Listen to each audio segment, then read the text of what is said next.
మిమ్మల్ని ఎవరో బాధ పెట్టాలనో, కిర్చపరచాలనో, మేము ఏదో మిమ్మల్ని బాధ పెట్టాలని అంటలేము. మమ్మల్ని మీరు బాధ పెట్టకండి.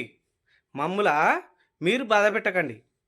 ఎందుకంటున్నామంటే మా రజకులను హింసిస్తాండ్రు. హింసిస్తాండ్రు. ఎందుకంటే వీనితోటే పని చేపించుకుంటారు. వీనితోటే పాడ కట్టించుకుంటారు. వీనితోటే బోల్పాలాలు చల్లిపించుకుంటారు. మీరే బోల్పాలాలు చల్లించుకుంటారు. ఎందుకు చల్లించుకుంటారా? వీనితోటి అవసరం లేదు కదా. అవసరం లేదని మీరు పక్కకు పెట్టచ్చు కదా. పాడ కట్టాలంటే వీడు కట్టాలంటే వీడు అద్దు వాళ్ళతోటి కట్టించుకోవచ్చు కదా. ఎవరితోటి ఒకరితోటి కట్టించుకోవచ్చు కదా.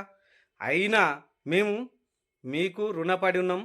మాకు అదొక వారసత్వం లాగానే మేము చేస్తున్నాం. చేసినోడిని తప్ప అంటారానే? పని చేసినోడిని తప్ప అంటారా?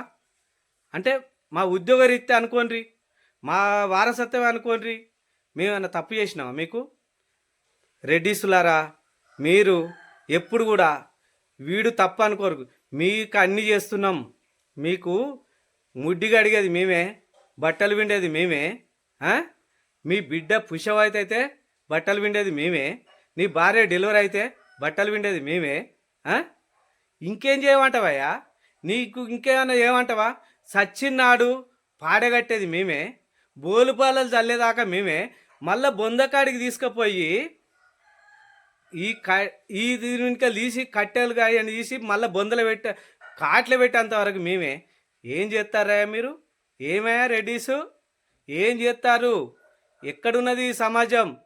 అంటే కులం ఎక్కడికి అడ్డం వస్తుందా? కులం అడ్డం వస్తుందా? కులం ఎందుకు అడ్డం వస్తుందా? మీరు ఉన్నోళ్ళు అయినారు, మేము లేని వాళ్ళమైనాం. మాకు మమ్మల్ని ఎవరు బట్టలు విండువన్నారు చెప్పన్నానే? దేవుని బట్టలు విండువన్నారా? దేవుని బట్టలు విండువన్నారు. దేవుడి శివుడు భక్తులం. శివుడి భక్తులమే. మేము శివుడి భక్తులం. శివుని బట్టలు విండువన్నారు. మీ బట్టలు కాదా పిండేది? ఎవడయా మిమ్మల్ని అన్నారు? ఏదో మాకు గతికి లేక, మాకు తిండికి లేక నీ బట్టలు విండుతానం. ఏమయ్యా తమాషా చేస్తారా?